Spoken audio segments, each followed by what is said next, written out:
बिहार के बख्तियारपुर के एक छोटे से गांव में एक साधारण से परिवार में जन्मा एक लड़का जो इंजीनियर बनने चला था, लेकिन उसकी किस्मत ने उसे नेता बना दिया। वो जेपी आंदोलन की आंधियों में तप कर निकला, जल्दी बिहार की राजनीति का ऐसा सितारा बना जिसे अब बिहार की सत्ता का बाजीगर कहा जाता है। कभी लालू यादव के साथ मिलकर बदलाव की मशाल उठाई तो उन्हीं लालू के जंगल राज के खिलाफ बिगुल फूंक दिया। फिर बीजेपी के साथ मिलकर बिहार को नया चेहरा दिया। बिहार में सड़कें चमकी, बिजली आई, सुशासन बाबू की छवि उसकी बनी। लेकिन उस शख्स की असली ताकत सिर्फ विकास नहीं, उसकी चालाकी भी रही। अपनी पार्टी में जो सबसे करीब रहा उसे सबसे दूर भगा दिया। राजनीति में कभी इस तरफ एनडीए तो कभी उस तरफ महागठबंधन, ऐसे तमाम यूटर्न लिया जिसके चलते उसके विरोधियों ने उसे पलटू राम कह दिया। हालांकि सियासत की बाजीगरी ऐसी कि बार बार पलटे लेकिन मुख्यमंत्री वही रहे, और इसीलिए शायद उनकी खुद की पार्टी के लोगों ने पोस्टर लगवाकर कहा कि ये सबके हैं। लालू यादव ने कहा कि इनके पेट में दांत है, हमारे मुंह में सीधे 32 दांत है, उनके पेट में नीतीश के दांत है जो वहां चलेगा। तो चिराग पासवान ने कहा कि इनके दाएं हाथ को नहीं पता कि बाएं हाथ में क्या चल रहा है। यह कहानी नीतीश कुमार की है।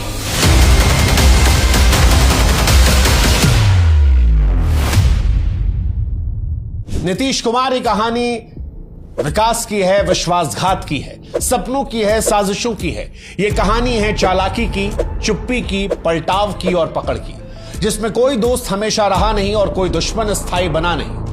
मगर इन सब से आगे बढ़कर यह कहानी उस सियासी संतुलन की है जिसने बिहार के गांव से लेकर दिल्ली के गलियारों तक हर किसी को सोचने पर मजबूर कर दिया कि आखिर नीतीश कुमार है किसके, या ये कहिए कौन है बिहार में जो बगैर नीतीश के अकेले सत्ता की कुर्सी को पकड़ सकता है। क्या आप अपने बिजनेस को नेक्स्ट लेवल पर ले जाना चाहते हैं, या उन लोगों से जुड़ना चाहते हैं जो रियल में ग्रोथ कर रहे?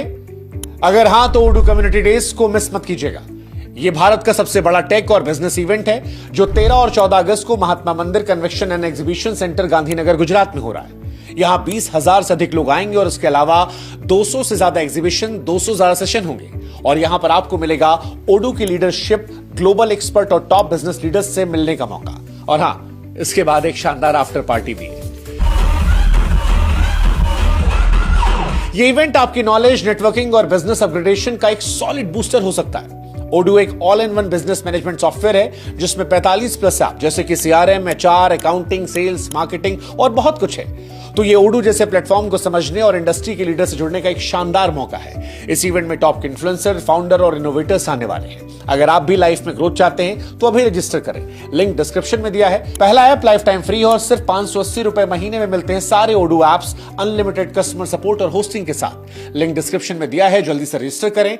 इंडिया के सबसे बड़े बिजनेस और टेक्नोलॉजी इवेंट के लिए ओडू कम्युनिटी डेज 2025। अब शुरू करते हैं शुरू से नीतीश कुमार की कहानी को। साल था 1951, तारीख थी 1 मार्च। बिहार के बख्तियारपुर कस्बे में एक छोटे से घर में एक बच्चा पैदा हुआ। नाम रखा गया नीतीश कुमार। पिता का नाम था राम लखन सिंह जो आयुर्वेदिक वैद्य थे, लेकिन दिल में राजनीति का जज्बा था। आजादी की लड़ाई में पिताजी कई बार जेल गए थे, लेकिन आजादी के बाद जब कांग्रेस से टिकट मांगा तो उनकी जगह लाल बहादुर शास्त्री जी की बहन को टिकट दे दिया गया। यहां से नीतीश जी के पिताजी का भरोसा जो है वो टूट गया और कांग्रेस को छोड़ दिया और डॉक्टर लोहिया के समाजवादी विचारों से जुड़ गए। नीतीश बचपन में ही अपने पिता को राजनीति पर लंबी लंबी बात करते सुनते थे। खासकर 1962 में जब भारत चीन से हारा तो घर में नेहरू की खूब आलोचना होती थी।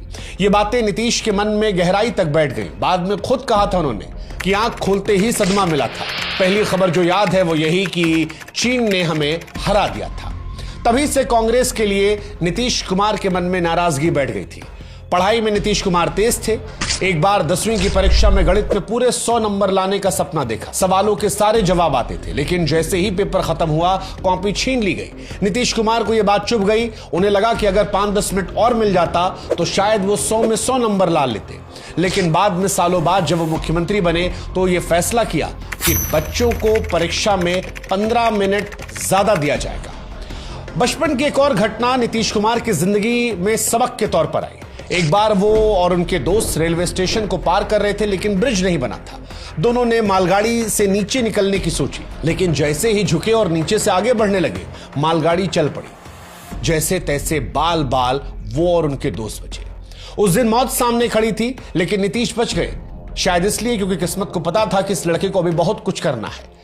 खैर, इसके बाद नीतीश कुमार साल 1966 में 15 साल की उम्र में पटना पहुंच गए। बख्तियारपुर से पटना साइंस कॉलेज पढ़ने आए थे, पढ़ाई में अच्छे थे, एक छोटी सी स्कॉलरशिप भी मिल गई थी। पिताजी भी कुछ पैसा भेजते थे, महीने में करीब 300 रुपया मिलता था, जो उस जमाने के हिसाब से कम नहीं था। नीतीश साफ सुथरे स्वभाव के थे, कमरे को चमका कर रखते थे। साइंस कॉलेज के बाद नीतीश कुमार ने बिहार कॉलेज ऑफ इंजीनियरिंग में एडमिशन ले लिया। पढ़ाई चल ही रही थी, लेकिन मन जो है वो राजनीति की तरफ जा रहा था। बचपन से ही राम मनोहर लोहिया के विचारों से प्रभावित थे, स्कूल में उनके भाषण पढ़ते थे। कॉलेज आते आते राजनीति की किताबों में दिलचस्पी बढ़ गई। एक बार तो कार्ल मार्क्स की किताब को उठाया और बाद में खुदे हंसते हुए कहे कि पूरी किताब सर के ऊपर से निकल गई। इन्हीं दिनों उनकी मुलाकात किशन पटनायक से, जो लोहिया के शिष्य और सांसद थे, उनसे हो गई।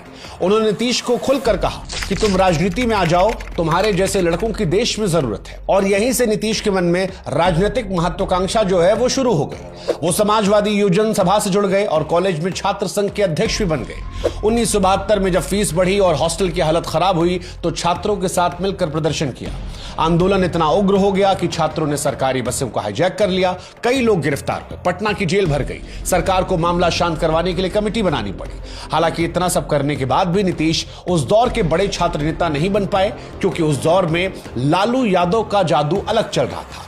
लालू यादव जो अपने संवाद में हंसी मजाक करते थे, कई बार हंसी ठिठोली तमाशा और ये सारी चीजें जनता को प्रभावित करती थी। लालू यादव ने उस दौर में ही जनता को अपने रंग में रंग लिया था। नीतीश लालू से अलग थोड़ा शांत, पढ़ाकू, सोचने समझने वाले लड़के थे। वैसे दोनों में एक कॉमन बात थी, कहा जाता है खैनी। दोनों गांव के लड़के थे। फर्क सिर्फ इतना था कि नीतीश बाबू जो है वो पढ़े लिखे सलीकेदार घर से थे और लालू जी का जो स्टाइल था वो थोड़ा देहाती वाला स्टाइल था, जो धीरे धीरे उनकी जनता में पकड़ को और मजबूत कर लिया। इसी दौरान नीतीश कुमार की दोस्ती कुछ और चेहरों से भी हुई, जिसमें नाम था सुशील मोदी, सरयू राय, शिवानंद तिवारी, रविशंकर प्रसाद। ये तमाम वो लड़के थे जो आगे चलकर देश की सियासत में बड़ी भूमिका निभाने वाले थे। नीतीश जेपी की छात्र संघर्ष समिति से जुड़ गए और लोहिया विचार मंच पर भी एक्टिव हो गए। अब धीरे धीरे अपने रंग में आ रहे थे। मंच पर भले कम दिखते, लेकिन पर्दे के पीछे खूब चाल चलते। एक बार छात्र संघर्ष समिति में कम्युनिस्टों की एआईएसएफ भी शामिल थी, लेकिन वो इंदिरा गांधी के समर्थन में थी। अब सवाल था कि क्या किया जाए। नीतीश ने इसका हल ढूंढा, बिना टकराव के काम हो जाए ये उन्होंने सोचा। उन्होंने समिति से एक प्रस्ताव पास करवाया जिसमें अमेरिका की आलोचना के साथ साथ सोवियत संघ की निंदा कर दी गई, चेकोस्लोवाकिया और हंगरी में दखल को लेकर। बस क्या था, एआईएसएफ नाराज होकर खुद बाहर चली गई। नीतीश कुमार की यह चाल कामयाब थी और यही अंदाज नीतीश कुमार की मौजूदा सियासत में भी दिखता है, जहां वो शांति से जो करना होता है वो सलीके से कर जाते हैं, बिना टकराव के। खैर, नीतीश कुमार की शादी का भी एक बड़ा दिलचस्प किस्सा है। नीतीश कुमार जब राजनीति में अपने कदम रख रहे थे तो जयप्रकाश नारायण के साथ मंच साझा करने लगे। हालांकि इस दौर में वो पढ़ाकू थोड़ा अलग थे। कहा जाता है कि जयप्रकाश नारायण भी नीतीश को पढ़ाकू कहकर ताना मारते थे। लेकिन सियासत में बढ़ते कदम के बीच में नीतीश कुमार के पिता राम लखन सिंह को उनका राजनीति का ये मोह अच्छा नहीं लग रहा था। उनको ये लग रहा था कि लड़का जो है वो भटक रहा है और किसी भी माता पिता की तरह एक पुराना उपाय उन्होंने आजमाया, ब्याह करवा के शादी करने की बात कर। लड़की चुनी गई, नाम था मंजू, जो पटना के मगध महिला कॉलेज में पढ़ती थी। नीतीश कुमार को इतनी जल्दी शादी करने का कोई इरादा नहीं था, लेकिन फिर दोस्तों ने समझाया कि चलो मंजू को एक बार देख आते हैं, तो उन्होंने ज्यादा विरोध भी नहीं किया। नीतीश कुमार को लेकर एक किताब है, नीतीश कुमार अतरंग दोस्तों की नजर। उसमें उनके दोस्त कौशल एक किस्सा लिखते हैं। वो कहते हैं कि मैंने आकर नीतीश कुमार को बताया कि लड़की अच्छी है, पढ़ी लिखी है, मुस्कुराते हुए देखने में भी अच्छी लगती है। फिर यह सुनकर नीतीश जी मुस्कुरा दिए और शादी के लिए हामी भर दी। हालांकि नीतीश कुमार की शादी की कहानी इतनी आसान नहीं थी। असली मोड़ इसके बाद आया। नीतीश कुमार को यह पता चला कि उनके पिताजी ने दहेज में उस दौर में 22,000 रुपया मांगा है। बस फिर क्या था, नीतीश यहीं से फट पड़े। शाम को वहां से 3 पहिया ऑटो में बैठकर गांव पहुंचे और सीधे पिताजी से लड़ने लगे। वजह थी, लोहिया से प्रेरित होकर पहले ही कसम खाई थी कि जीवन में दहेज नहीं लेंगे। नीतीश कुमार ने शादी से इनकार कर दिया। बाद में मामला बिगड़ने ही वाला था कि तभी उनके दोस्त बीच में आए और लड़की के घर वालों से साफ साफ कह दिया कि कोई दहेज नहीं लिया जाएगा, कोई तिलक भात नहीं होगा, शादी अगर होगी तो बस एक साधारण कोर्ट मैरिज। नीतीश कुमार ने खुद भी संदेश भिजवाया कि मैं लोहिया का शिष्य हूं, मेरी जिंदगी विचारों पर चलती है। आप चाहें तो दोबारा सोच सकते हैं आपको यह रिश्ता मंजूर है या फिर नहीं। कहने को बात सीधी थी लेकिन तेवर स्पष्ट थे। शादी का नया कार्ड छपा और उस कार्ड पर लिखा गया कि यह शादी तिलक दहेज शोषण युक्त है, कुप्रथाओं से मुक्त है। 1973 में 22 साल की उम्र में नीतीश कुमार की शादी मंजू जी से करा दी गई, बिना शोर शराबे के, सिर्फ विचारों की बुनियाद पर। नीतीश जी की शादी के बाद उनकी पर्सनल लाइफ बढ़िया चल रही थी, लेकिन देश का माहौल 1974 में गर्म हो गया था। इंदिरा गांधी की सरकार पर भ्रष्टाचार के आरोप लग रहे थे। जयप्रकाश नारायण सड़कों पर उतर चुके थे और देश भर के छात्र जेपी के साथ जुड़ने लगे थे। नीतीश, जिन्हें जेपी मजाक में पढ़ाकू कहते थे, वो भी इनके साथ थे। फिर सितंबर 1974 में नीतीश कुमार को मीसा के तहत गिरफ्तार कर लिया गया, लेकिन कुछ ही महीनों के बाद दिसंबर में उन्हें रिहा कर दिया गया। फिर आया वो दिन जिसने इतिहास को बदल दिया। 12 जून साल 1975 को इलाहाबाद हाईकोर्ट ने इंदिरा गांधी की संसद सदस्यता को रद्द कर दिया। बौखलाई सरकार ने 25 जून की रात देश में इमरजेंसी लगा दी। जेपी समेत तमाम विपक्षी नेताओं को जेल में ठूस दिया गया। उस रात नीतीश कुमार पटना के इंजीनियरिंग कॉलेज के हॉस्टल में थे। एक दोस्त भागते हुए आया और कहा कि नीतीश, तुम्हें पकड़ने पुलिस आ रही है, भाग जाओ। नीतीश अंडरग्राउंड हो गए, कभी यहां कभी वहां। लोकेशन हर कुछ घंटे में बदलनी पड़ती। जुलाई में वे फल्गु नदी किनारे गया में गुप्त मीटिंग में थे। लालू और कई नेता भी यहां मौजूद थे। तभी पुलिस ने यहां धावा बोल दिया। भागने का रास्ता सिर्फ एक था, 10 से 11 फुट की ऊंची दीवार जिस पर लकड़ियों का ढेर टिका हुआ था। नीतीश को वैसे तो ऊंचाई से डर लगता था, लेकिन उस दिन डर का मतलब गिरफ्तारी या कुछ और भी बुरा, और इसीलिए लालू और नीतीश दीवार पर चढ़े और दूसरी तरफ रेतीली फल्गु नदी में छलांग लगा दी। उनके साथ 50 साल के रामसुंदर दास भी कूद पड़े। लालू थक कर जमीन पर गिर पड़े। नीतीश की सोने की अंगूठी वहीं कहीं खो गई, लेकिन जान वो बच गई। करीब 10 से 11 महीने नीतीश कुमार अंडरग्राउंड रहे। फिर कुछ घंटे कहीं जाते ठहरते तो पुलिस को भनक लग जाती। इसके बाद साल 1976 की गर्मियों में एक मीटिंग थी भोजपुर जिले में नेता राम इकबाल सिंह के यहाँ। मीटिंग गांव के बाहर होनी थी। अलर्ट रहने की जिम्मेदारी नीतीश के दोस्त को दी गई, लेकिन उसी वक्त दोस्त के बेटा बीमार पड़ गया और दूसरा व्यक्ति लग गया जिसने लापरवाही की। पुलिस को खबर मिली। जैसे ही मीटिंग चली, पुलिस पहुंची और एक सिपाही ने नीतीश कुमार की कनपटी पर बंदूक रख दी। पुलिस वाला खुद घबराया था। इलाका उस दौर में इमरजेंसी विरोधियों का था, कुछ भी हो सकता था। लेकिन तब नीतीश ने धीरे से उसकी बंदूक हटाई और बड़े प्यार से कहा कि सुनो, इसकी जरूरत नहीं है, जहां मर्जी वहां ले चलो। नीतीश कुमार गिरफ्तार हो गए। पहले उन्हें बक्सर जेल ले जाया गया, लेकिन वहां पर उनकी लोकप्रियता कुछ लोगों को खटकने लगी। फिर फैसला हुआ कि भागलपुर सेंट्रल जेल ले जाया जाए। अब एक बड़ा दिलचस्प किस्सा यहां पर है। जब नीतीश कुमार को भागलपुर ले जाया जा रहा था, तब ट्रेन पटना पर रुकी। बारिश हो रही थी। अगली ट्रेन जो है वो सुबह की थी। इसके बाद नीतीश कुमार पुलिस से कहते हैं कि सुनो, मेरे ससुराल यहीं पर है, ऐसा करते हैं कि चलते हैं, वहीं रात गुजार लेते हैं। पुलिस वाला भी सोचा कि भला आदमी जो खुद गिरफ्तार हुआ है, भागेगा तो नहीं, इसके साथ चले चलते हैं। पुलिस वाला और नीतीश कुमार रिक्शे में बैठे। पानी में घुटनों तक डूबते हुए नीतीश को लेकर पुलिस ससुराल पहुंची। ससुराल जब वो पहुंचे तो उनको देखकर घर वाले खुश भी थे और दुखी भी, क्योंकि पत्नी मंजू वही थी। उनकी आंखों में खुशी के भी आंसू थे, दुख के भी। खुशी इस बात की कि पति दिखाई पड़ रहा है, दुख इस बात का कि पुलिस वाला लेकर आया और सवेरे जेल जाएंगे। खैर, खाने पीने की व्यवस्था हुई। एक रात घर में और फिर अगली सुबह जेल की ओर रवानगी हो गई। लेकिन नीतीश कुमार टूटे नहीं। इमरजेंसी में 9 महीने जेल काटने के बाद जब देश में लोकतंत्र लौटा तो नीतीश भी वापस मैदान में कूद पड़े।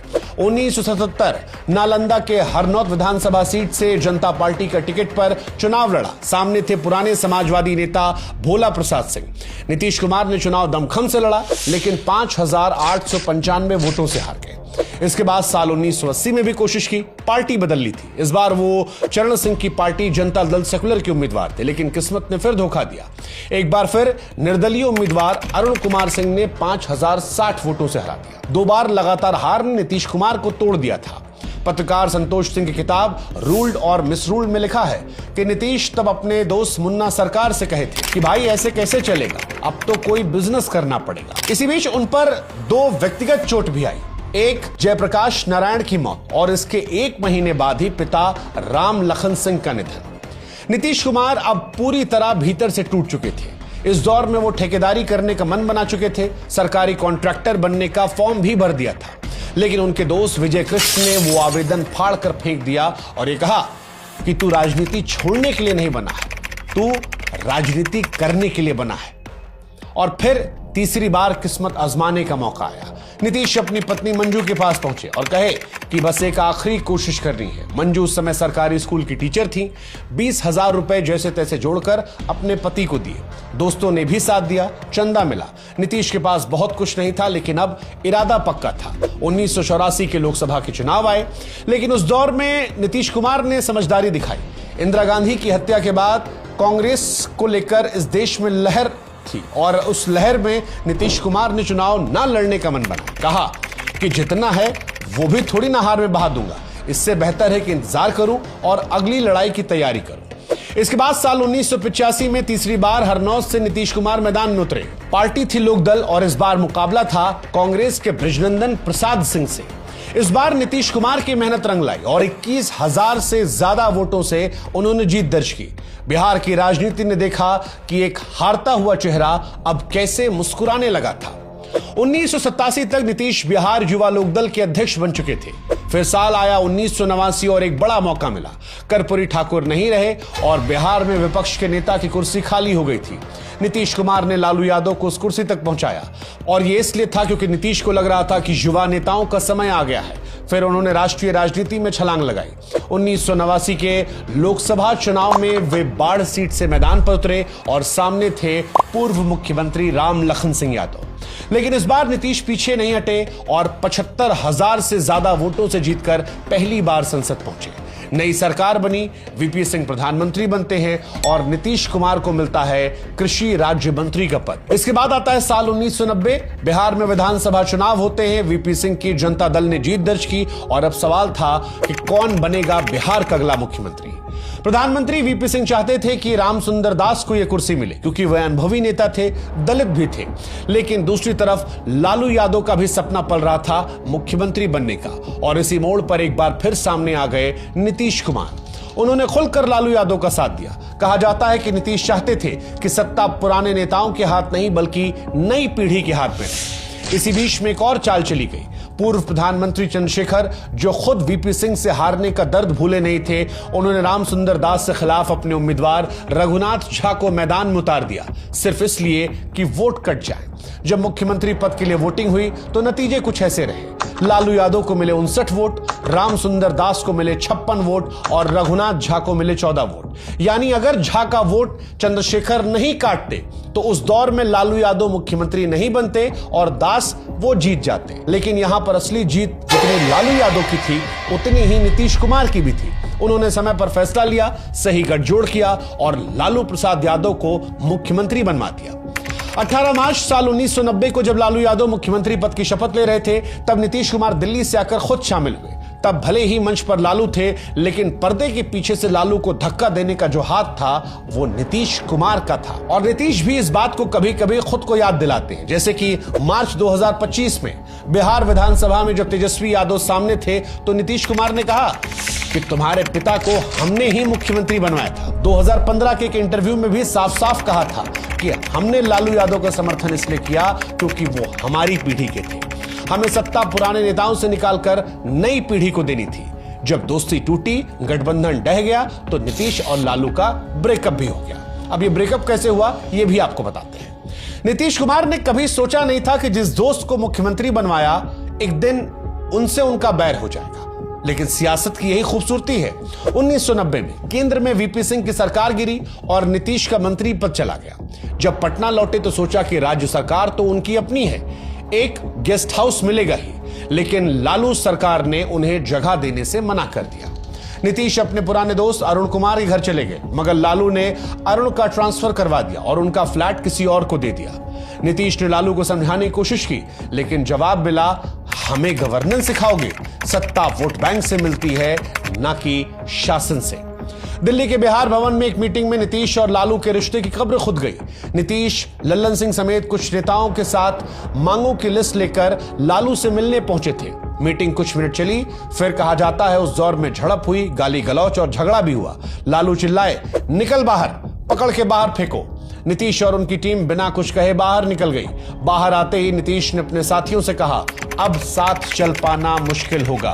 फिर बीजेपी नेता सरयू राय से एक पत्र ड्राफ्ट करवाया जिसमें लालू यादव से गठबंधन को तोड़ने का ऐलान था उस चिट्ठी में नीतीश कुमार ने लिखा कि आपसे उम्मीद थी कांग्रेस की तरह भ्रष्ट नहीं होगे, लेकिन आपने सिर्फ अपने लोगों को फायदा पहुंचाने में दिलचस्पी दिखाई। अब आपके साथ रहना व्यर्थ है।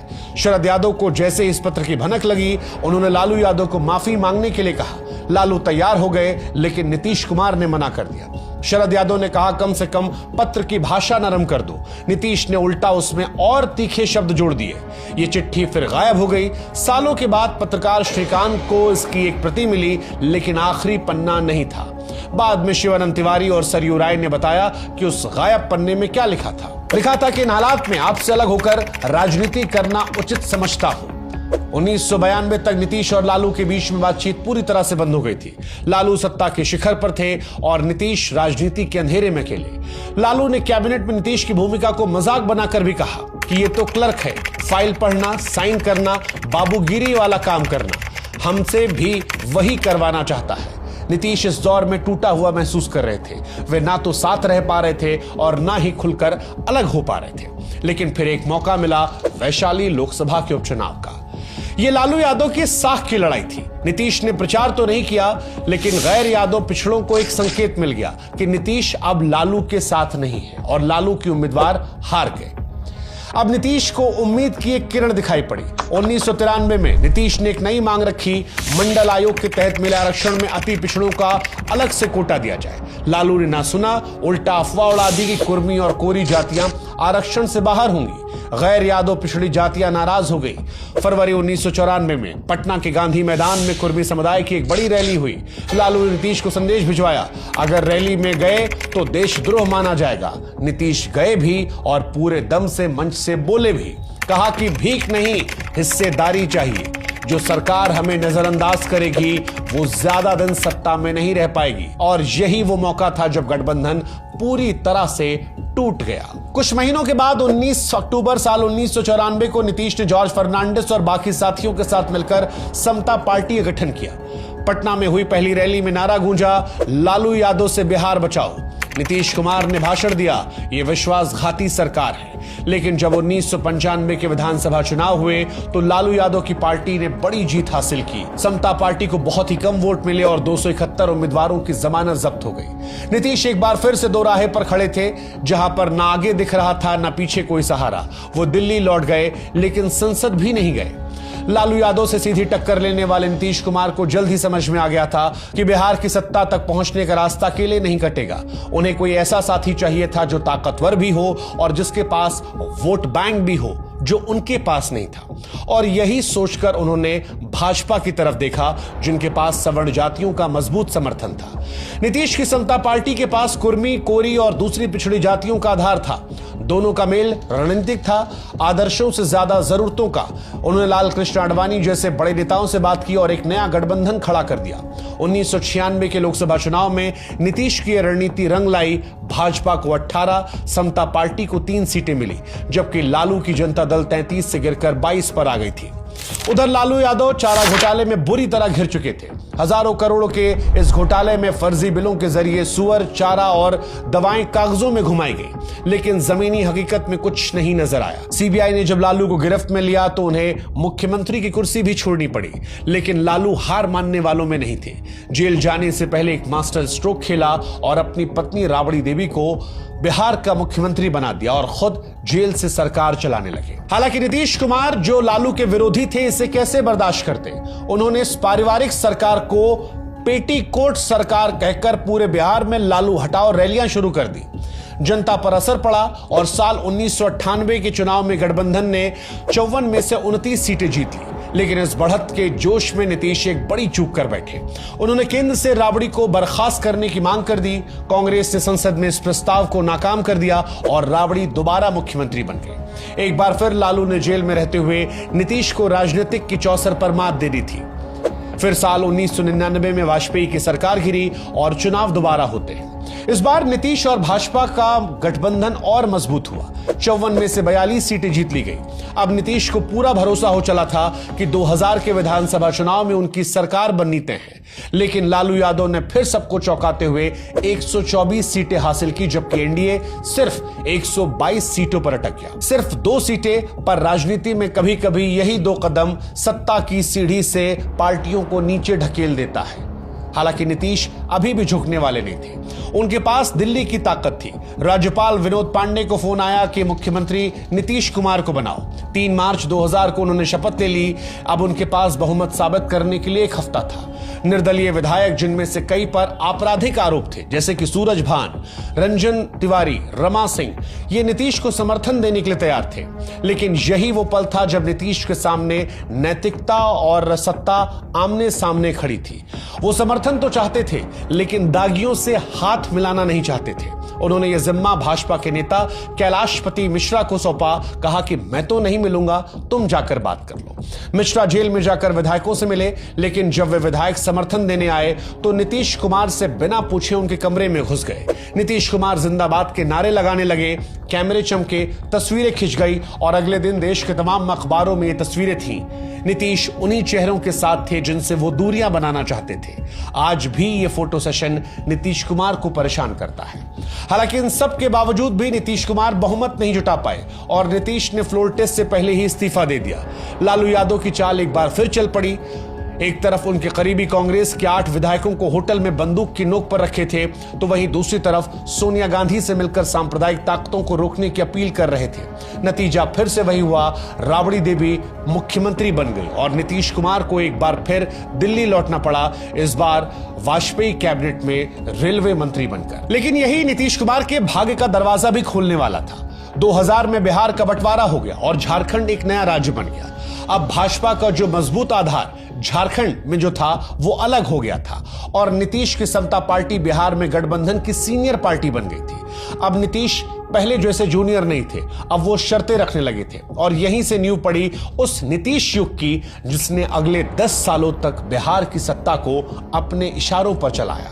एक तरफ बिहार में नीतीश कुमार का उदय हुआ था, दूसरी तरफ गुजरात में नरेंद्र मोदी का, और यहीं से नरेंद्र मोदी और नीतीश की दोस्ती, दुश्मनी, दूरी, करीबी सबकी शुरुआत हो गई। साल 2002 दरअसल भारतीय राजनीति के लिए एक जख्म की तरह था, लेकिन नीतीश कुमार के लिए भी इम्तिहान की तरह था। गुजरात में नरेंद्र मोदी के मुख्यमंत्री रहते हुए भयंकर दंगे हुए, हजारों लोग इसमें मारे गए। पूरे देश में गुस्सा उफान था। नीतीश उस वक्त एनडीए सरकार में मंत्री थे और एक साफ सुथरी सेक्युलर छवि के नेता माने जाते थे। ऐसे में उन पर जबरदस्त दबाव पड़ा कि भाजपा से रिश्ता तोड़ दे, लेकिन उन्होंने नहीं तोड़ा। जनता दल यूनाइटेड के लोग कहते थे कि नीतीश ने भाजपा नेताओं से साफ कहा था कि मोदी ने दंगों को रोकने में देरी की, मगर जॉर्ज फर्नांडिस, जो उस समय रक्षा मंत्री थे, उन्होंने समझाया कि लालू को हटाने की लड़ाई अधूरी है और भाजपा के बिना यह मुमकिन नहीं। आलोचक ये कहते हैं कि नीतीश ने सिद्धांत नहीं, राजनीति चुनी और शायद वो इसमें गलत भी नहीं थे। 1 साल बाद खुद नीतीश अपने बयानों से दुनिया को चौंकाते हैं। दिसंबर 2003 में गुजरात के कच्छ में एक रेलवे परियोजना का उद्घाटन करते हुए वे कहते हैं कि नरेंद्र भाई को सिर्फ गुजरात तक सीमित नहीं रहना चाहिए, देश को उनकी जरूरत है। नीतीश कुमार दंगों को धब्बा तो कहते थे, लेकिन ये भी जोड़ते थे कि केवल बुरा याद रखना और अच्छा भूल जाना भी ठीक नहीं है। जब पूरा विपक्ष मोदी को सांप्रदायिक कह रहा था, तब नीतीश सार्वजनिक रूप से उनकी तारीफ कर रहे थे, लेकिन यह सब कुछ ज्यादा दिन नहीं चला। 2004 के लोकसभा चुनावों में एनडीए को हार का सामना करना पड़ा। बिहार में जेडीयू भाजपा गठबंधन केवल 11 सीटें जीत पाया। खुद नीतीश, जो लगातार 5 बार बाढ़ से सांसद थे, इस बार हार गए। उन्हें यकीन हो गया कि गुजरात दंगे उनकी छवि पर असर डाल रहे हैं, खासकर बिहार के मुस्लिम वोटरों में। उन्होंने अपनी रणनीति को बदला और नरेंद्र मोदी से दूरियां बना ली। 2005 में जब बिहार के विधानसभा चुनाव हुए तो नीतीश ने साफ साफ कहा कि मोदी बिहार में प्रचार नहीं करेंगे। इस चुनाव में लालू को 75 सीटें मिली, एनडीए को 92। बहुमत नहीं आया और नीतीश ने पिछली गलती से सीखते हुए सत्ता के लिए जोड़तोड़ नहीं की। उधर लालू ने केंद्र की यूपीए सरकार से विधानसभा भंग करवा दी और राष्ट्रपति शासन लागू हो गया। नीतीश सुप्रीम कोर्ट पहुंचे और फैसला उनके पक्ष में आया, लेकिन तब उनके दिमाग में एक नई योजना आई और वो योजना थी कि अगर अगला चुनाव नीतीश को मुख्यमंत्री का चेहरा बनाकर लड़ा जाए तो जनता उन्हें साफ साफ विकल्प के रूप में स्वीकार कर सकती है। उन्होंने भाजपा पर दबाव बनाया कि आधिकारिक तौर पर मुख्यमंत्री उम्मीदवार घोषित किया जाए। अटल बिहारी वाजपेयी चुप रहे, लेकिन नीतीश ने जेटली, राजनाथ और आडवाणी जैसे नेताओं से समर्थन जुटा लिया। यहां भी उनका विरोध हुआ। उनकी अपनी पार्टी के संस्थापक जॉर्ज फर्नांडिस ने कहा कि यह भाजपा का फैसला है, जेडीयू का नहीं। लेकिन जब अरुण जेटली ने समझाया कि नाम वापस लेने से नुकसान होगा तो जॉर्ज फर्नांडिस भी मान गए। अब नीतीश आधिकारिक तौर पर मुख्यमंत्री पद के चेहरे थे और जैसा उन्होंने सोचा था वैसा ही हुआ। नवंबर 2005 के चुनाव में एनडीए को स्पष्ट बहुमत मिला, 143 सीटें। इसमें 88 सीटें जेडीयू को और 55 भाजपा को मिली। 25 नवंबर 2005 को नीतीश कुमार ने मुख्यमंत्री पद की शपथ ली और यहीं से सुशासन बाबू के युग की शुरुआत हो गई। इस जीत ने उन्हें दो बातें सिखाई। एक, अगर जनता को भरोसे का चेहरा मिले तो गठबंधन जीत दिला सकता है, और दूसरा, उन्हें यह लगा कि नरेंद्र मोदी को बिहार की राजनीति से दूर रखना उनके लिए सही रणनीति है। यह फॉर्मूला उन्होंने अगले कई चुनावों में अपनाया। 2005 में जब नीतीश कुमार ने मुख्यमंत्री पद की शपथ ली तो बिहार की किस्मत को मानो एक नई स्याही मिल गई। दशकों से जो राज्य जंगल राज के नाम से बदनाम था, वहां पहली बार किसी ने मंच से कहा कि अब अपराध नहीं, विकास की बात होगी। उन्होंने जमीन पर उतरकर वही किया जो नेता अक्सर अपने भाषणों में करते हैं। अपराध के खिलाफ नीतीश कुमार ने जीरो टॉलरेंस की नीति लाई, फास्ट ट्रैक कोर्ट बनवाए और बाहुबली नेताओं तक को जेल भिजवा दिया। नतीजा चौंकाने वाला था। 5 सालों में बिहार का क्राइम रेट 68% तक गिर गया। पहली बार जनता ने महसूस किया कि राज डर से नहीं, न्याय से भी चल सकता है। पर नीतीश ने सिर्फ अपराध पर नकेल नहीं कसी, बिहार की नस भी पकड़ ली। शिक्षा और सम्मान, स्कूल जाने वाली लड़कियों को साइकिल दी गई, जो जल्द ही मुख्यमंत्री साइकिल योजना के नाम से घर घर में चर्चा का विषय बन गई। लड़कियों के स्कूल में उपस्थिति एक झटके में बढ़ी।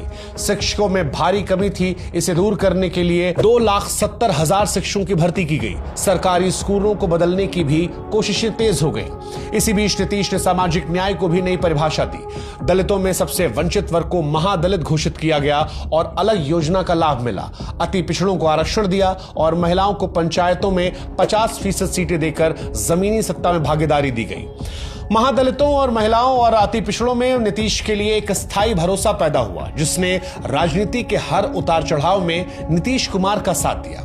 इन सब के बीच देश में नरेंद्र मोदी के गुजरात मॉडल की चर्चा भी तेज हो रही थी, लेकिन नीतीश और मोदी के रास्ते साफ तौर पर अलग थे।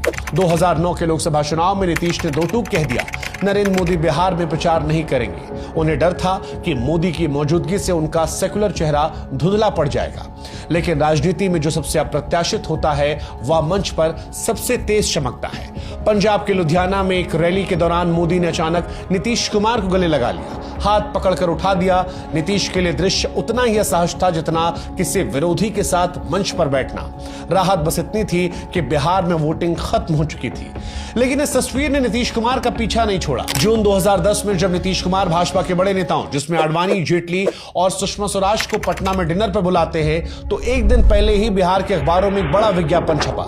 इसमें लिखा था कि गुजरात सरकार ने बिहार को बाढ़ राहत के लिए 5 करोड़ दिए हैं और साथ ही छपी थी वो लुधियाना वाली हाथों में हाथ वाली तस्वीर। नीतीश कुमार फट पड़े, न सिर्फ डिनर को रद्द किया बल्कि गुजरात सरकार का पैसा भी लौटा दिया।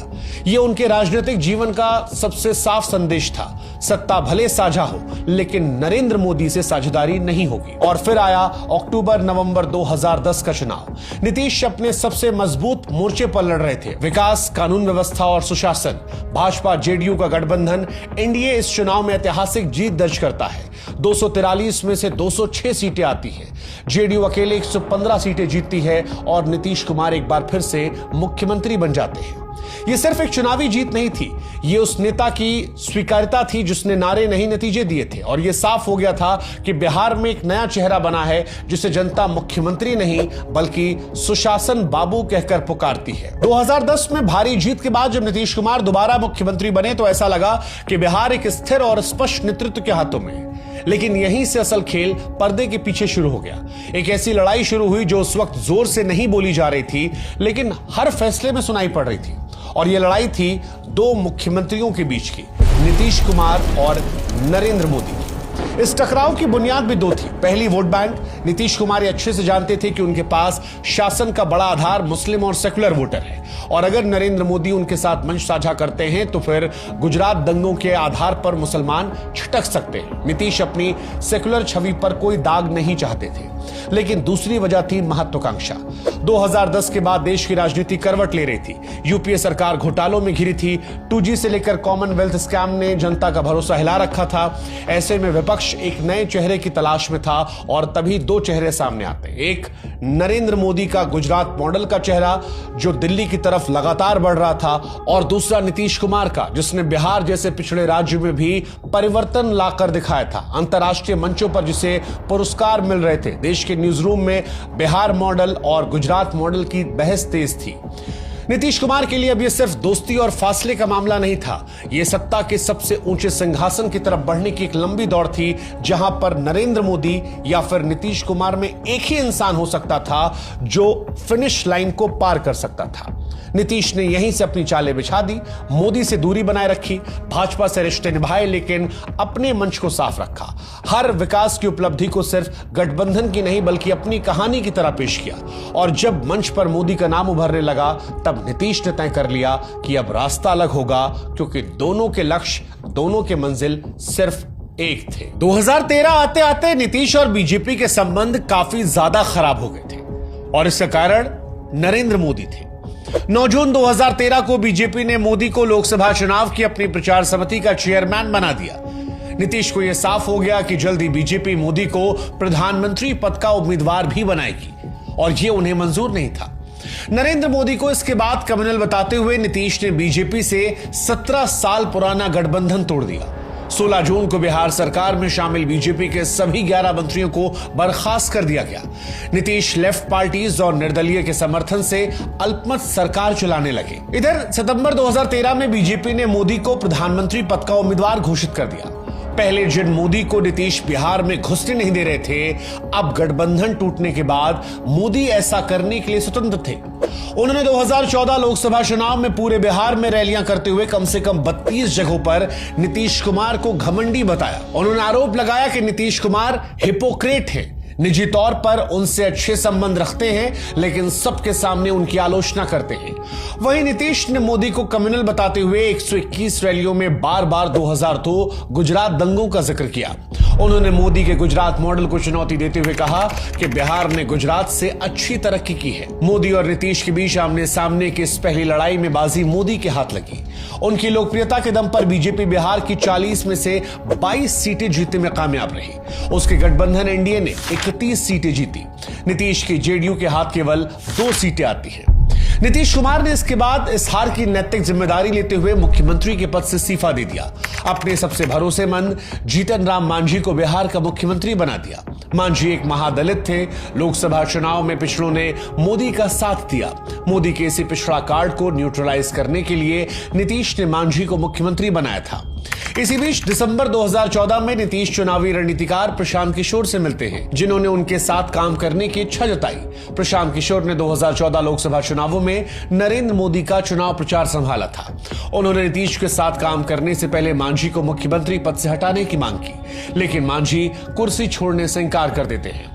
कहा गया कि वे बीजेपी के हाथों में खेल रहे हैं। जेडीयू ने पार्टी से निकाल दिया, फिर भी मांझी ने मुख्यमंत्री का पद नहीं छोड़ा। बीजेपी उन्हें समर्थन दे चुकी थी, लेकिन इसके बावजूद मांझी के पास पूर्ण बहुमत नहीं था। आखिरकार मजबूर होकर फरवरी 2015 में मुख्यमंत्री के पद से इस्तीफा दिया और नीतीश कुमार एक बार फिर से मुख्यमंत्री बन गए। 2014 की लोकसभा हार नीतीश कुमार के लिए सिर्फ एक चुनावी पराजय नहीं थी, ये उनके आत्मविश्वास और बिहार में उनकी पकड़ की कड़ी परीक्षा थी। उन्होंने मुख्यमंत्री कुर्सी छोड़ी, मांझी को दी, फिर वापस ली, लेकिन उन्हें पता था कि अगर 2015 के विधानसभा चुनाव नहीं जीते तो राजनीतिक पुनर्जन्म की उम्मीदें भी जाती रहेगी।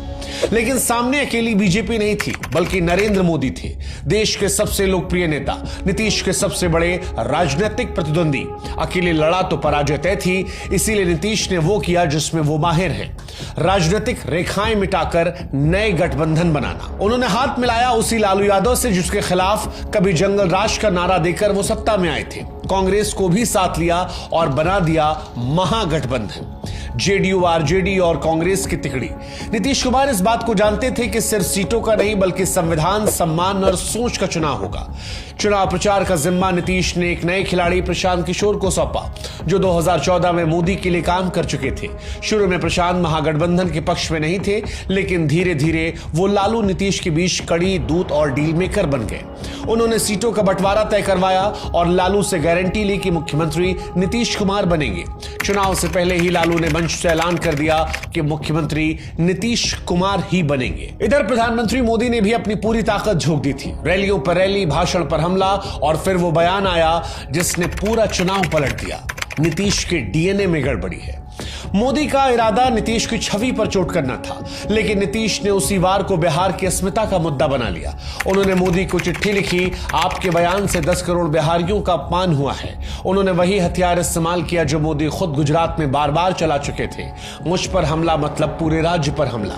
नीतीश ने इस बयान को गांव गांव तक पहुंचाया, डीएनए से डिग्निटी का सफर रच दिया।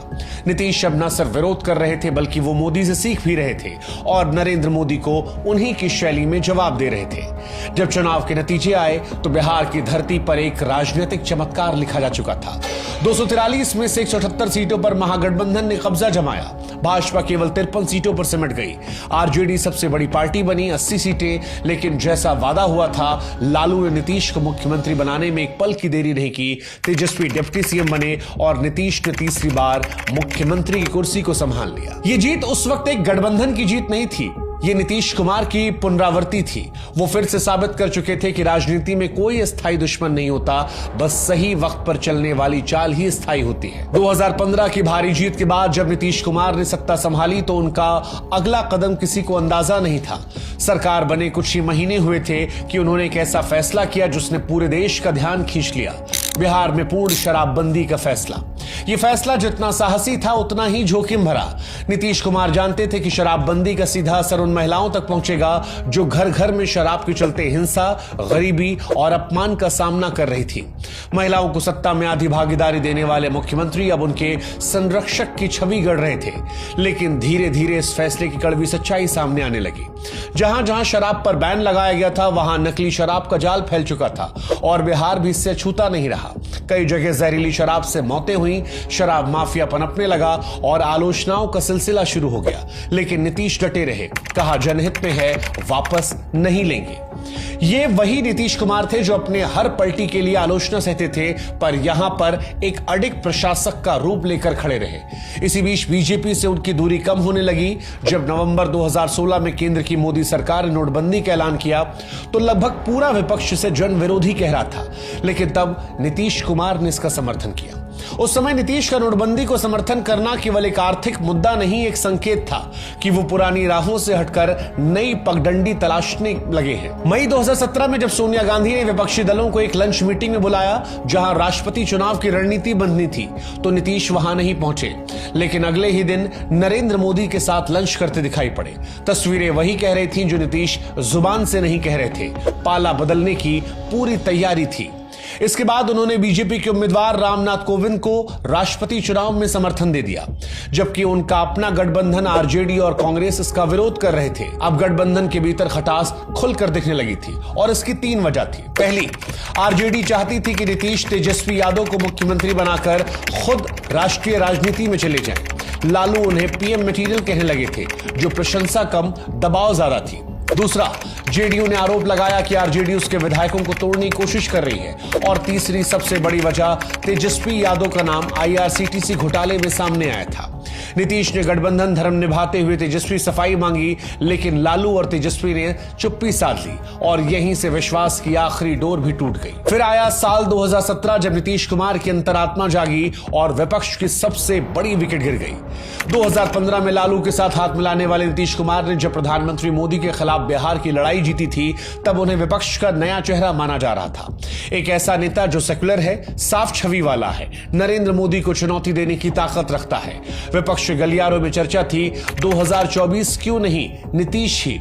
लेकिन फिर साल 2017 आया और एक ऐसा पल जिसने न सिर्फ बिहार की राजनीति के नक्शे को बदल दिया बल्कि राष्ट्रीय विपक्ष की कमर तोड़ दी। 26 जुलाई 2017 को नीतीश कुमार ने अचानक घोषणा की कि अंतरात्मा की आवाज कह रही है कि अब वो आरजेडी के साथ नहीं चल सकते। आईआरसीटीसी घोटाले में तेजस्वी यादव पर कार्रवाई ना होने से वाहत है और बस शाम होते होते गठबंधन तोड़ दिया। अगले ही दिन भाजपा ने समर्थन दिया और नीतीश ने फिर से मुख्यमंत्री का पद संभाल लिया, इस बार नरेंद्र मोदी के साथ। बिहार की सियासत में ये कोई सामान्य यूटर्न नहीं था। ये उस नेता की वापसी थी जो 5 साल पहले मोदी के डीएनए पर सवाल उठा रहा था और अब उनके साथ मंच साझा कर रहा था। विपक्ष की सबसे मजबूत विकेट एक झटके में गिर चुकी थी और बीजेपी ने वो काम कर दिखाया जिसे विपक्ष करने का सपना देख रहा था। हालांकि फिर एक और ट्विस्ट आया। सितंबर 2018 में प्रशांत किशोर जेडीयू में शामिल हो गए और 1 महीने के बाद ही पार्टी का वाइस प्रेसिडेंट बना दिया गया। अचानक वो नीतीश के नंबर 2 बन गए और सब ने उन्हें उत्तराधिकारी मानना शुरू कर दिया। लेकिन राजनीति में उत्तराधिकारी बनने से पहले उसे स्वीकृति नहीं, समय और सत्ता दोनों में निभाना पड़ता है और यही चीज प्रशांत किशोर के साथ नहीं हो पाई।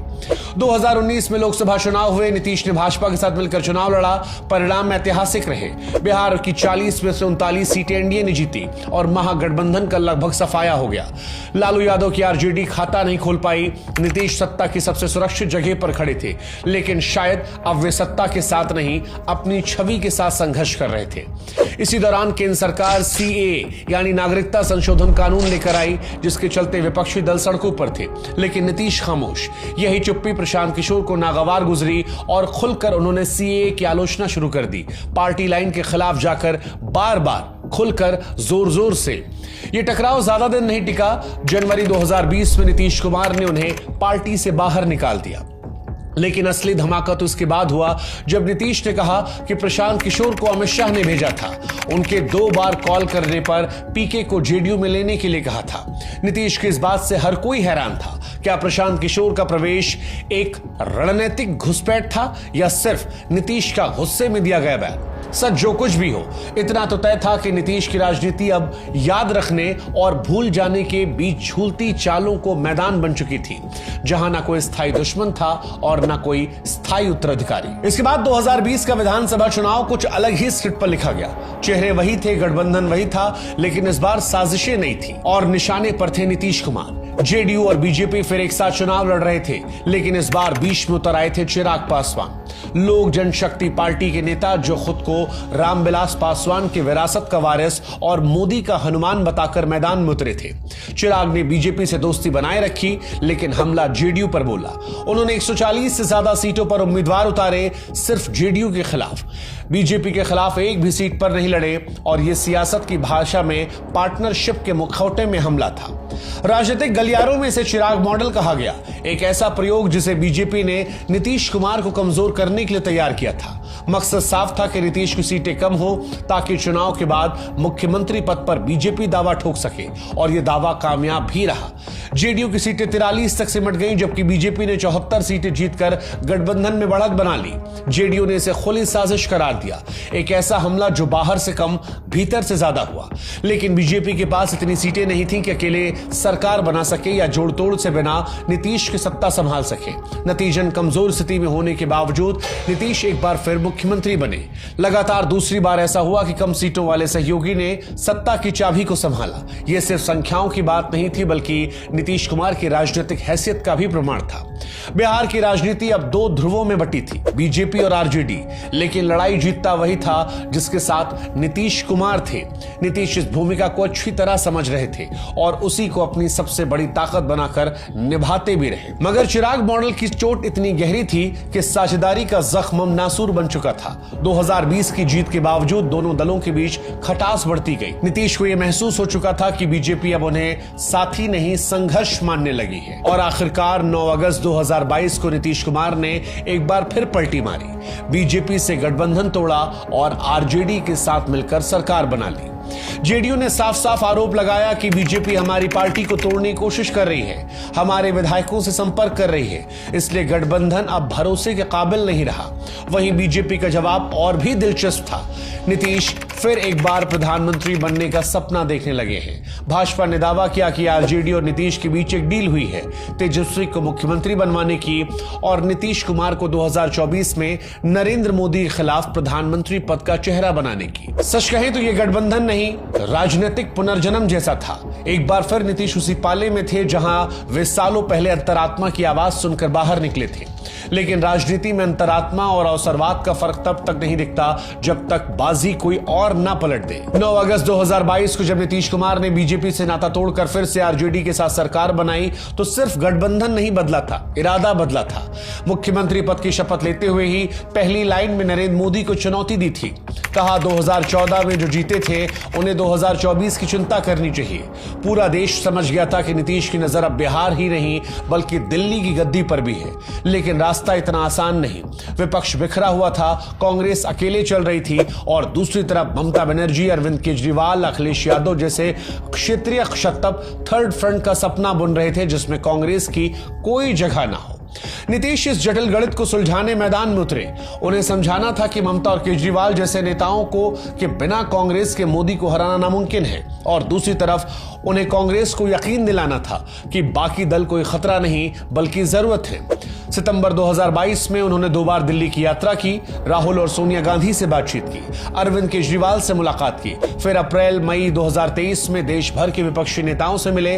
ममता बनर्जी, अखिलेश यादव, उद्धव ठाकरे, हेमंत सोरेन जैसे कई नेहरूवादी युग का प्रतिनिधि, सबको एकजुट करने की पुरानी कोशिश को दोहराया गया। फिर आया 23 जून 2023 का दिन जब पटना में विपक्ष की पहली ऐतिहासिक बैठक हुई। 17 दल एक साथ सामने आए, एक मंच पर बैठे और गठबंधन को नया नाम दिया, इंडिया। 3 महीनों में 3 बैठकों के बाद यह संख्या 28 पार्टियों तक पहुंच गई और एक वक्त ऐसा लगने लगा कि नीतीश कुमार विपक्ष के सर्वमान्य नेता बन चुके हैं। मीडिया विश्लेषक यहां तक के विरोधी भी मानने लगे कि 2024 में नरेंद्र मोदी को चुनौती देने के लिए नीतीश सबसे मजबूत विकल्प है। लेकिन यहीं से चीजें बिगड़ने लगी।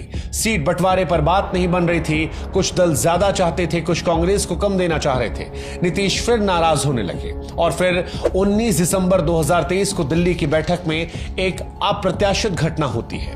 ममता बनर्जी ने मल्लिकार्जुन खड़गे का नाम प्रधानमंत्री पद के उम्मीदवार के तौर पर प्रस्तावित कर दिया। अरविंद केजरीवाल ने समर्थन दिया, खड़गे ने विनम्रता से मना कर दिया, कहा पहले चुनाव जीतते हैं फिर नाम तय करेंगे। लेकिन नीतीश कुमार के लिए व्यक्तिगत और राजनीतिक चोट थी। गठबंधन जिसकी नींव उन्होंने रखी थी उसमें कोई और चेहरा प्रधानमंत्री बनने की चर्चा में था। जेडीयू ने इसे कांग्रेस की सोची समझी चाल बताया। नीतीश ने कहा मैं किसी पद की रेस में नहीं हूं, लेकिन सभी जानते थे कि नीतीश की राजनीतिक महत्वाकांक्षा से ही यह गठबंधन बना था। फिर 1 महीना बीता, 13 जनवरी 2024 अगली बैठक। इस बार प्रस्ताव आया कि नीतीश कुमार को इंडिया गठबंधन का कन्वीनर बनाया जाए, लेकिन बैठक में राहुल गांधी ने इस प्रस्ताव को वीटो कर दिया। उन्होंने कहा कि ममता बनर्जी को इस पर आपत्ति है और वो बैठक में मौजूद नहीं है तो फैसला टालना होगा। नीतीश कुमार इस अपमान से तिलमिला गए, बैठक को अधूरी छोड़ दी और 10 मिनट पहले निकल गए। राहुल के करीबियों का यह कहना था कि उनके पास पक्की जानकारी थी, नीतीश बीजेपी के साथ सीट बंटवारे की बातचीत कर रहे हैं और इसलिए राहुल गांधी को भी लगा कि कभी भी वो इंडिया गठबंधन को छोड़ सकते हैं। और शायद राहुल गांधी की आशंका सही थी या राहुल के कदम के चलते उनकी आशंका हकीकत में तब्दील हो गई, क्योंकि उस दिन बैठक छोड़ते समय नीतीश इस बात को मन बना चुके थे कि अब इस गठबंधन में नहीं रहना। और फिर वही हुआ जो राजनीति में सिर्फ नीतीश कुमार कर सकते हैं। 28 जनवरी को मुख्यमंत्री के पद से इस्तीफा दिया, गठबंधन को तोड़ा और बीजेपी के साथ मिलकर दोबारा से सरकार बना ली। यह कोई आम यूटर्न नहीं था, यह वैसा ही था जैसा सेनापति युद्ध में दुश्मन की तरफ से तलवार चलाए और शाम होते होते दुश्मन की सेना में सेनापति बन जाए। इंडिया गठबंधन जिसे नीतीश ने जोड़ा, जिसकी हर पहली बैठक उन्होंने होस्ट की, जिसमें उन्होंने विपक्ष को एक बैनर के नीचे लाने के लिए दिन रात एक कर दिया, अब नीतीश उसी इंडिया गठबंधन के खिलाफ थे। सवाल था क्यों? क्योंकि नीतीश को लगने लगा था कि उन्हें गठबंधन में वो सम्मान, वो दर्जा नहीं मिल रहा जिसके वो हकदार थे। उनकी नाराजगी कांग्रेस से थी क्योंकि राहुल उन्हें संयोजक नहीं बनने दे रहे थे, और आरजेडी से इसलिए क्योंकि उन्हें लगा कि लालू यादव ने खुलकर साथ नहीं निभाया। उधर दूसरी तरफ भाजपा की तरफ से आती राम मंदिर की हवा, जीत का माहौल उन्हें यकीन दिला चुका था कि अगर सत्ता में बने रहना है तो मोदी की छत के नीचे रहना होगा। इसीलिए फिर वही एक बार किया जो सिर्फ नीतीश कुमार कर सकते हैं, और वो था पाला बदलकर इस ओर से उस ओर जाना। 2013 के बाद से यह चौथी बार था जब नीतीश ने पाला बदला था, और पिछले 3 बार उन्होंने ये सिर्फ 6 सालों में किया था। अब जनता, मीडिया, सोशल मीडिया सभी ने उन्हें एक नया नाम देना शुरू कर दिया, पलटू राम।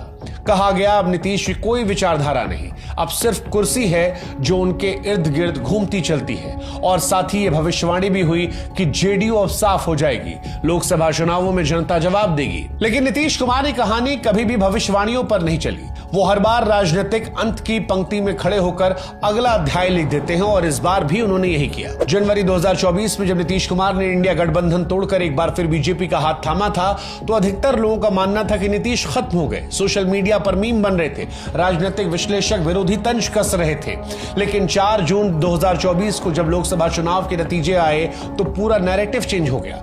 बिहार में जेडीयू ने 12 सीटें जीत ली बीजेपी के बराबर, लेकिन जिन आरजेडी और कांग्रेस से खिलाफ हो गए थे वो दोनों मिलकर भी इतनी सीटें बिहार में नहीं ला पाए। और सबसे बड़ा ट्विस्ट तब आया जब राष्ट्रीय स्तर पर बीजेपी को बहुमत नहीं मिला। एनडीए को 293 सीटें मिली जो बहुमत से सिर्फ 23 ज्यादा थी। जिसे पलटी मारने वाला कहा जा रहा था वो अब कुर्सी तय करने वाला बन चुका था। जिसकी राजनीति को अंतहीन पलटियों की थकान मान लिया गया था वो फिर से सत्ता की धुरी बन गया था। यह दावा हुआ कि इंडिया गठबंधन की ओर से भी उन्हें प्रधानमंत्री बनने का ऑफर दिया गया, लेकिन नीतीश ने इसे इंकार कर दिया।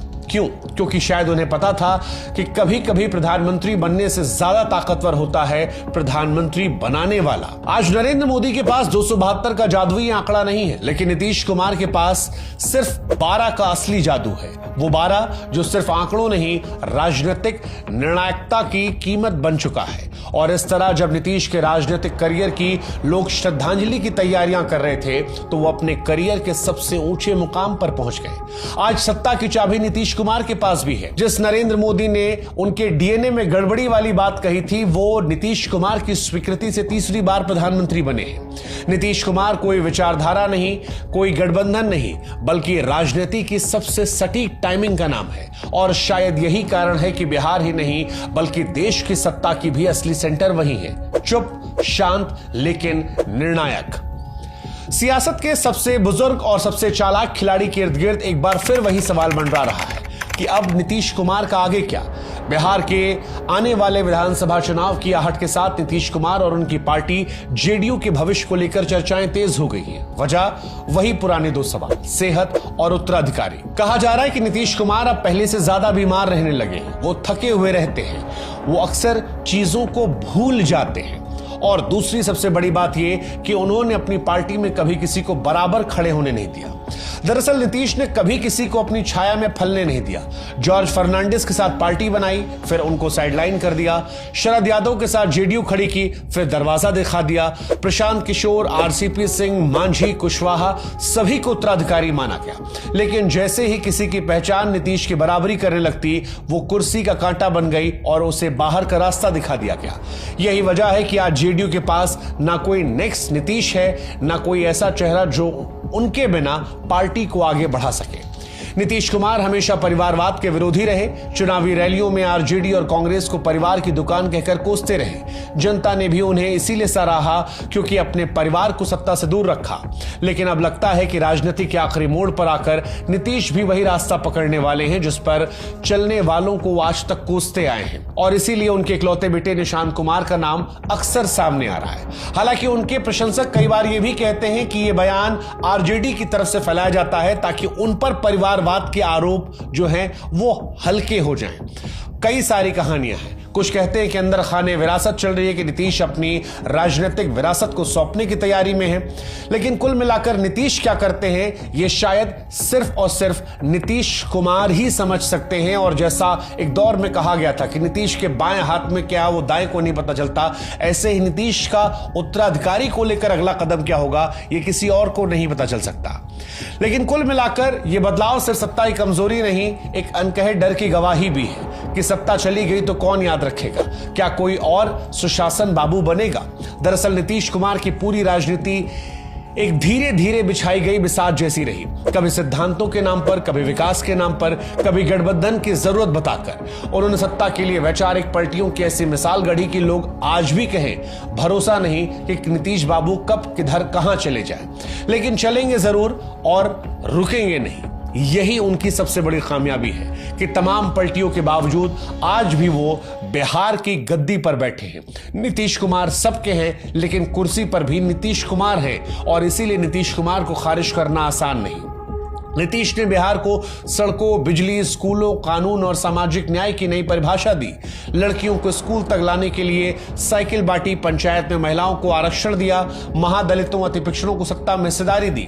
यही वजह है कि हर पलटी के बावजूद भी एक कोर वोट बैंक हमेशा उनके साथ खड़ा रहा। हालांकि इन सब से तर उनका एक दूसरा चेहरा भी है, जो बार बार गठबंधन पलटने, वैचारिक उलटफेर और सत्ता से चिपके रहने की भूख है, और जिसके चलते उनकी क्रेडिबिलिटी कमजोर हो जाती है। वो नेता जो नरेंद्र मोदी का विरोध करते हुए इंडिया गठबंधन का चेहरा बने, अब उसी मोदी सरकार में खासम खास रहे। तो यह सवाल उठता है कि क्या नीतीश की कोई विचारधारा है, या कुर्सी से जुड़े रहना ही उनकी नजर में असली सियासत का नजरिया है। खैर, इतिहास उन्हें किस रूप में याद रखेगा, यह देखने वाली बात है। क्या नीतीश कुमार एक ऐसे नेता के तौर पर जाने जाएंगे जिसने बिहार को बदलने की हिम्मत दिखाई, या फिर वो चतुर सियासतदान जिसने कुर्सी बचाने के लिए सिद्धांतों से भी समझौता कर दिया? शायद जवाब अभी नहीं आया है, क्योंकि नीतीश का आखिरी अध्याय अभी आना बाकी है। और ऐसा भी हो सकता है कि नीतीश कुमार की सबसे बड़ी राजनीतिक चाल अभी तक खेली ही ना गई हो। यही नीतीश कुमार को नीतीश कुमार बनाती है, और यही देश के सभी नेताओं से उन्हें अलग कर जाती है। नीतीश कुमार की ये कहानी आपको कैसी लगी, हमें जरूर बताइएगा। हमारे साथ व्हाट्सएप पर जुड़ेगा, और अगर किसी और शख्स की कहानी को आप सुनना चाहते हैं तो कमेंट सेक्शन में उसका नाम जरूर डाल दीजिएगा। फिलहाल आज के लिए इतना ही। जय हिंद, जय भारत, नमस्कार।